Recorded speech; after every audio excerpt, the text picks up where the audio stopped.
Ever dreamt of mastering code, effortlessly tracking and managing every change to your project?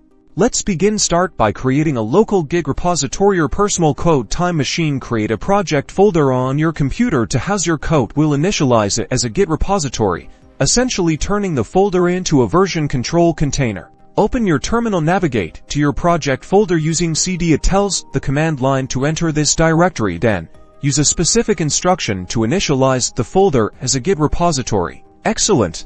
With your folder now a Git repository, let the files. Imagine you've created an HTML file for a web page. Include this file for tracking by Git and stage these files in preparation for committing. Staging tells Git, track these changes. It prepares files for tracking. Then, it's commit time.